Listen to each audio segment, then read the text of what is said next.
क्या 2 अप्रैल को गिर जाएगी मोदी सरकार? 35 सांसद क्या छोड़ देंगे बीजेपी का साथ? ये सवाल इसलिए क्योंकि आपको बता दें कि जिस बिल को लेकर कई महीनों से बवाल थमने का नाम नहीं ले रहा था, आखिरकार अब मोदी सरकार ने उस बिल को पारित करने का मन बना लिया है। पहली ही खबर निकलकर सामने आ गई थी कि सरकार इस बिल को इसी सत्र में पेश करेगी और हैरानी की बात तो यह है कि अब तारीखों का भी ऐलान कर दिया गया है, जिसके बाद सहयोगियों पर भयंकर दबाव देखने को मिल रहा है। और आलम तो ये आ गया है कि सरकार के इस फैसले से अब सरकार गिराने तक पर बात बनाई है।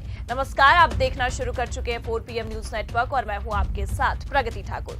वक्फ बिल को लेकर बवाल थमने का नाम नहीं ले रहा है। मोदी सरकार ने जहां एक तरफ बिल को पास करने का मन बना लिया है, तो वहीं दूसरी तरफ आपको बता दें कि सहयोगियों ने सरकार गिराने का ऐलान कर दिया है और सदन से लेकर सड़क तक अब भारी बवाल भी देखने को मिल रहा है। तो फिलहाल सदन में ऐसा क्या हुआ है जिसके बाद 48 घंटे के अंदर ही अंदर सरकार गिरने की संभावनाएं जताई जा रही हैं, आपको बताएंगे। और क्यों वक्फ बिल को सरकार ने अपनी नाक का सवाल समझ लिया है और उसे पास कराने के लिए शाम दाम दंड भेद की रणनीति पर उतर आई है, उस पर भी आएंगे। लेकिन उससे पहले आप ये खबर देखिए। भास्कर की खबर में साफ लिखा हुआ है, वक्फ संशोधन बिल 2 अप्रैल को पेश हो सकता है। रिजिजू बोले इसकी तैयारी कर रहे हैं, शाह ने कहा था इसी सत्र में लाएंगे।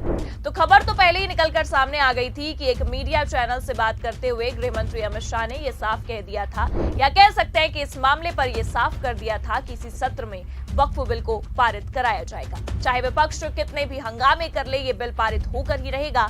और अब आप देख सकते हैं कि खबर ये निकलकर सामने आई है कि वक्फ संशोधन बिल 2 अप्रैल को पेश हो सकता है। मतलब 4 अप्रैल तक ये सत्र चलेगा। उससे पहले बीजेपी ने पूरी तैयारियां शुरू कर ली हैं और जिस तरह से भारतीय जनता पार्टी के हाव भाव दिखाई दे रहे हैं, उससे भी इतना साफ है कि ये बिल अब बीजेपी के लिए नाक का सवाल बन गया है। क्योंकि ये तो आप और हम भी जानते हैं कि इस बिल को लेकर सदन से सड़क तक कितना हंगामा देखने को मिला है। जहां सदन में विपक्ष इस बिल को लेकर लगातार वार पर वार कर रहा था, तो वहीं सड़कों पर मुस्लिम समुदाय ने भी मोदी सरकार की एक न छोड़ी।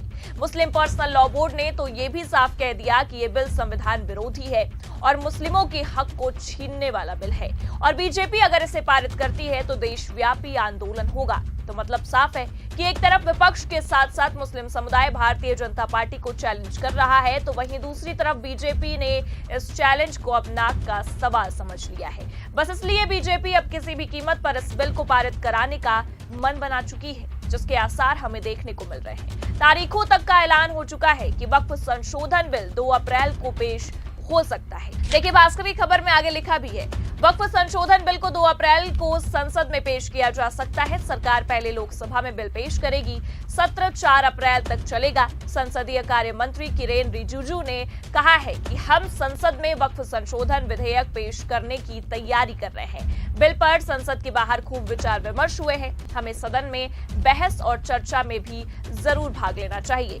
बिल पर बनी जेपीसी ने लोकतांत्रिक भारत के इतिहास में अब तक की सबसे ज्यादा परामर्श प्रक्रिया का रिकॉर्ड बनाया है। सभी राजनीतिक दलों से अनुरोध है कि लोगों को गुमराह ना करें। उन्होंने कहा है कि भोले भाले मुसलमानों को ये कहकर गुमराह किया जा रहा है कि सरकार मुसलमानों की संपत्ति और अधिकार छीनने जा रही है। गृह मंत्री अमित शाह ने 29 मार्च को एक निजी चैनल से बातचीत में इसी सत्र यानी कि बजट सत्र में वक्फ बिल संसद में पेश करने की बात कही थी। शाह ने कहा था कि इस बिल से किसी को भी डरने की जरूरत नहीं है। तो देख सकते हैं आप, एक तरफ बीजेपी बार बार इस बिल को मुसलमानों के हित में ही लाने का उद्देश्य करार रही है और इतना ही नहीं बल्कि विपक्ष पर ये इल्जामात भी लगाए जा रहे हैं कि बीजेपी का ये कहना है कि इस मामले को लेकर विपक्ष ही है जो मुस्लिमों में गलत धारणाएं पैदा कर रहा है कि बीजेपी ये बिल मुस्लिमों के खिलाफ लेकर आ रही है। लेकिन भारतीय जनता पार्टी के इन सब बयानबाजियों के बाद भी सवाल ये उठता है कि केवल विपक्ष ही नहीं बल्कि उनके सहयोगी भी अब तो इस बिल का विरोध करते नजर आ रहे हैं। और फिलहाल विरोध करना इस वक्त उनके लिए जरूरी नहीं बल्कि उनकी मजबूरी बन गया है, क्योंकि जिस मुस्लिम समुदाय ने उनको सत्ता में विराजमान करवाया है, वही मुस्लिम समुदाय उनको सत्ता से बाहर करने पर अब तुला हुआ है। जी हां, आपको बता दें कि जब जब इस बिल के खिलाफ मुस्लिमों ने विरोध प्रदर्शन किया है, तब नीतीश नायडू के साथ ही साथ बीजेपी के अन्य सहयोगी दलों को अल्टीमेटम दिया गया है कि अगर ये बिल पारित होता है तो इसके जिम्मेदार और कोई नहीं बल्कि बीजेपी के सहयोगी दल ही होंगे। इन सब के बीच असदुद्दीन ओवैसी का भी बयान निकलकर सामने आया। देखिए, खबर में लिखा भी हुआ है, भारत का मुसलमान माफ नहीं करेगा। वक्फ बिल पर ओवैसी ने दी नायडू, नीतीश, चिराग, जयंत को चेतावनी। तो एक तरफ सहयोगियों को चेतावनी पर चेतावनी दी जा रही है और दूसरी तरफ मोदी सरकार ने बिल को पारित करने का ऐलान कर दिया है।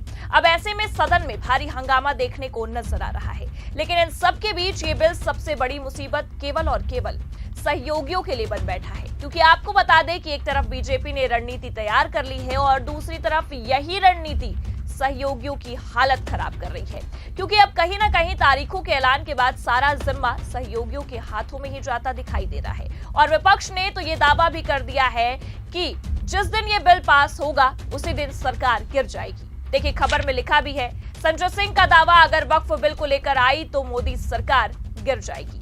तो संजय सिंह ने सदन में पहले ही ये दावा कर दिया कि मोदी सरकार को उनकी ये जिद ही ले डूबेगी, और ऐसा ही कुछ होता नजर भी आ रहा है, क्योंकि याद होगा आपको, नायडू ने तो पहले ही वक्फ बिल पर मुसलमानों को टीडीपी पर भरोसा रखने का आश्वासन दे दिया, और नीतीश कुमार तो वैसे भी चुनाव से पहले वोट बैंक ना छुटक जाए इसके डर से मुस्लिमों को साधने पहुंच गए थे। अब ऐसे में संजय सिंह ने जो दावा किया है वो भी कहीं ना कहीं सच होने की संभावनाएं दिख रही हैं, और सारा खेल अब इन 48 घंटों का ही है। ये 48 घंटे ही तय करेंगे कि बीजेपी सत्ता में रहेगी या नहीं, वक्फ बिल पारित हो पाएगा या नहीं, और इस पूरे मामले पर सहयोगी यानी कि नीतीश कुमार, चंद्रबाबू नायडू, चिराग पासवान, जयंत चौधरी और तमाम सहयोगी दल क्या स्टैंड लेते हैं, क्योंकि बीजेपी ने तो अपने मन की कर दी है। तमाम रोक टोक, तमाम आरोप प्रत्यारोप के बावजूद तारीखों का ऐलान कर दिया गया है और 2 अप्रैल को वक्फ संशोधन बिल पेश करने की संभावनाएं भी हैं। अब ऐसे में यह देखना दिलचस्प होगा कि बीजेपी अपनी नाक को बचा पाती है या नहीं, या बीजेपी की ये जिद एक झटके में सरकार को गिरा देती है। फिलहाल इन तमाम खबरों, इन तमाम दावों को लेकर आप क्या सोचते हैं, अपनी राय कमेंट करके जरूर बताएं। ये खबर कैसी लगी, लाइक और शेयर जरूर करें। चैनल पर नए हैं तो सब्सक्राइब और ज्वाइन करना भी ना भूलें। देखते रहिए 4PM न्यूज नेटवर्क। नमस्कार।